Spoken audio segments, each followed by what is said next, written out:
Hi, நான் உங்கள் நேரடி நெல் விதைப்பாளர். இந்த பதிவு என்னென்னா, இன்னும் ஓரிரு நாளில் அறுவடை, ஒரு ஞாயிற்றுக்கிழமை அறுவடை செய்யலான்னு இருக்கிறோம்.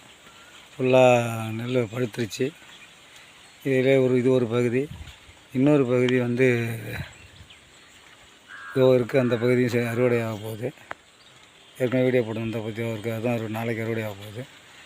இது எங்கள் வயல் பகுதியோட திடல்னு சொல்லுவோம் நாங்கள், திடல் பகுதி. இது இந்த பாதையால் தான் வண்டி கொண்டாந்து இறக்கணும். இந்த பாதையால் தான் வருவோம்.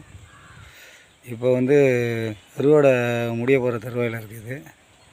அதனால் இந்த பக்கத்தில் உள்ளவங்க எல்லாமே மாடு அறுவடை முடிஞ்சிருச்சு. அறுவடைன்னா சுத்தமாக பக்கத்து கிராமம், இது ஃபுல்லாக அறுவடை முடிஞ்சிருச்சு.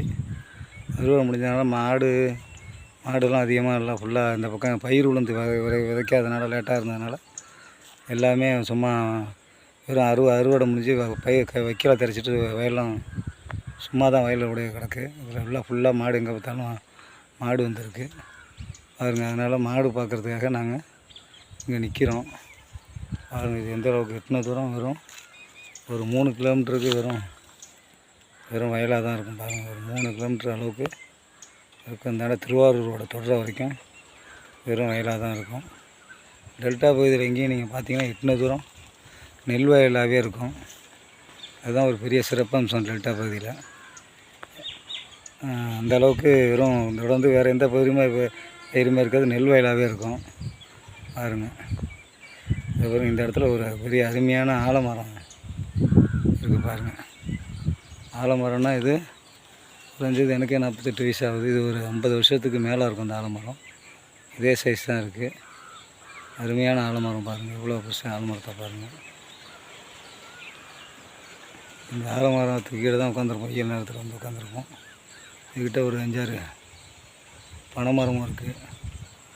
இது இல்லாமல் ஒரு ஐயா கோயில் ஒன்று இருக்குது. இங்கே ஐயனார் கோயில் ஒன்று இருக்குது பாருங்கள். இப்படி இருக்கு பாருங்கள். இந்த நெல்லோட அறுவடை பகுதியை காட்டுறேன் பாருங்கள். எவ்வளோ மாடு மேய்துன்னு பாருங்கள். இவ்வளோ மாடும் ஒரு 5-6 மணி வரைக்கும் இங்கே இருக்கலன்னா வயலெல்லாம் சுத்தமாக அவ்வளோதான். 4 மாடு பூந்துன்னா க்ளோஸு பாருங்கள். மாடு பாருங்கள்.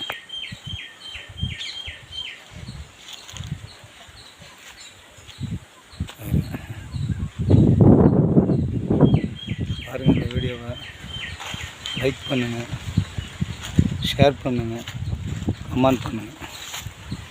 இந்த பதிவு நல்லா இருக்குன்னா